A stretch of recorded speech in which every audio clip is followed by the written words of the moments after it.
weight loss. The thing that everyone wants. They want to lose weight, they want to lose fat. Okay, so this is where I say the body doesn't know maths and the body doesn't follow the rules, because we have all these ideas and conceptions within our head, calculations on what we should be doing, what we shouldn't be doing. Don't drop below 1200 calories. Everyone should be eating 2000 calories. Anything under 1600 is bad. My calories are too low, my carbs are too low. Like, we have all of these stupid things in our head. Like, who says? Whose body is that based on? Whose dieting history is that based on? Whose hormonal profile is that based on? Whose body type and personality is that based on? Like, we just have all of this freaking confungal in our head. No wonder everyone's lost and confused and trying to jump on the latest keto bullshittery unicorn 800 diet bullshit. I don't know, but it's just ridiculous. Like, our 98.9% of the time, yes, I did make up that figure. No, I did not go and survey every single person in the world. But 98.92% of the time, it just doesn't work that way. The calculations in our head, the ideas of a timeline within our head, like, we can have a paper and we can plan everything out to the finest T, and it still won't play out. We might get to here and be like, okay, so I should have lost this much by now, and we don't lose this much by now, and then we wonder what the hell's wrong with us, or if we did something wrong. But really, it's nothing to do with that. It's our body just does not follow the rules. And the reason for this is because our bodies fight to stay the same. And this is why I harped on in one of my other videos. You'll find it on my YouTube or on my timeline, but I post so much you probably won't find it on my timeline. But you will find it in my Ruby Rambles playlist on my YouTube. But if you're going to throw in all your tools all at once, when your body adapts, it's going to adapt to the whole freaking tsunami that you just threw at your body. And then there's going to be no more water left for you to play with because you just freaking drowned the whole nation. Hey, I like that analogy. I've never used that one before. I like analogies. So, pretty much, maths lets us down every time because we are not a walking calculator. We are not in binary form, in ones and zeros. We come in every single number. We come in every single form. I have no idea what he's bringing me. But then if you actually put value on the scale as well, and you start stepping on the scale to measure your progress so you can see how you're moving along on your timeline, that adds more spanners in the works, because the scale is a measure of gravity and it never pans out the same way. Like, you've seen those graphs, I bet you anything, where you see someone going like this on their way down, and it goes up and down and up and down and up and down, and then sometimes it goes up for a while and then down again. That's how weight loss works, because our bodies aren't just made of freaking fat or just fat and muscle. Like, it has fat, muscle, water, food, bowel crap that's sitting in there. I should say crap that's sitting in your bowels, just to make it sound more nicer. But you really need to think about what constitutes energy expenditure. There is NEAT, which is non-exercise activity, which contributes to the largest amount, besides your BMR, the largest amount of energy expenditure. And then there's a thermic effect of food. And then there's the BMR. And then there's the actual physical activity itself. And if you bring hormones into it, there's your thyroid, there's your serotonin. They both go down. If your thyroid goes down,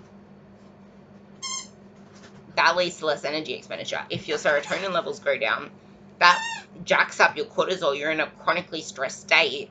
Your ghrelin will go up. You'll be hungry. Your catecholamine levels, which is your adrenaline, noradrenaline, will go up. That makes you more stressed out. Are you going to reach for the donut? Because you're stressed out, you're hungry, and you're just seeing crazy numbers on the scale, if that's what you're putting your values on. Like, all our initial maths could be okay, but that is one number that should be given to you and then left at that, and then you work from there. You take your measurements after that.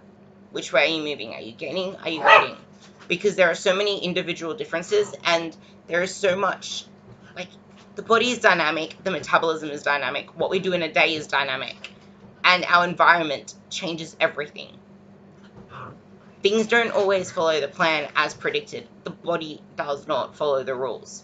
So what is required to make sure that you do lose weight and get to where you want to be is careful analysis. Really, really careful analysis. Audit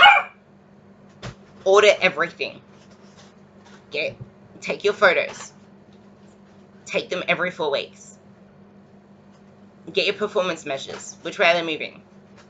I would say get the scale weight, but you're going to have to take it daily under the same conditions to see what the average is. Now, if you're male, then you can actually see the changes week to week. But if you're female, realize that our cycles affect us monthly. So it's more of a month-to-month thing that you want to see. Literally a month-to-month thing. Even weekly can throw it off. Because 1 week you'll probably be super high because you're meant to be ovulating or some shit. So keep that in mind. And you need to realize that you don't want to lose too fast or gain too quickly. You want something that's sustainable, progressive in either direction, and realize that our bodies love being efficient. So the slower the better, because we'll adapt along the way and we can keep changing things without our bodies crashing on us, and we can always have more tools in the toolbox. Muscle needs progressive overload. Realize that the more that you do something, the body will adapt, and then you'll need to overload it again. If you're doing endurance or cardio, we actually become more efficient at doing whatever we're doing. So if we're walking on the treadmill for 30 minutes a day, our body will still be burning calories, but we become more efficient at it. So we burn less doing the same thing.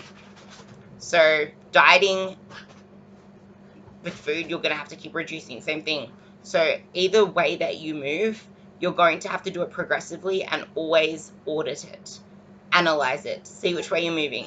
Take more than one measure, but photos and your biofeedback is the most crucial thing. And don't expect changes overnight or even within a week or two. Like, there was a girl that commented on one of my last videos not that long ago saying that she didn't know that it took 3 to 4 weeks for her body to actually expect change, because within the first 2 weeks her body weight was just going up and down all the time. She just threw in the towel. So expecting changes like that and putting all your value on the scale, I tell my girls not to even use the scale. It's a valuable measure, yeah, I know, but if it's going to fuck up with your mind, and if you're going to put your value on a scale, then you're never going to feel that good about yourself. Because what happens if all of a sudden you're feeling amazing and then you're like, oh, I wonder how much I weigh today. This happened with a couple girls. They were feeling amazing. We even did their progress photos and they looked amazing. They stepped on the scale and they weighed pretty much the same, and they just hated life and self-sabotaged. It's like, you were saying for the last 2 weeks how amazing you feel, how much stronger you feel, how much more empowered you feel, how your clothes are fitting you better, how you have to throw out some clothes because they're so big on you. You weigh yourself, you weigh the same, and you're not happy with it. Probably even weighed herself under different conditions. Who knows? I don't even know how she weighed herself the first time. So, actually, I don't even know how she weighed herself the second time. She never mentioned. She was too busy going through the self-sabotage. But yeah, that's what I'm trying to say. So I had this one to say, keep short. So I hope that helps. And I'll see you in the next video.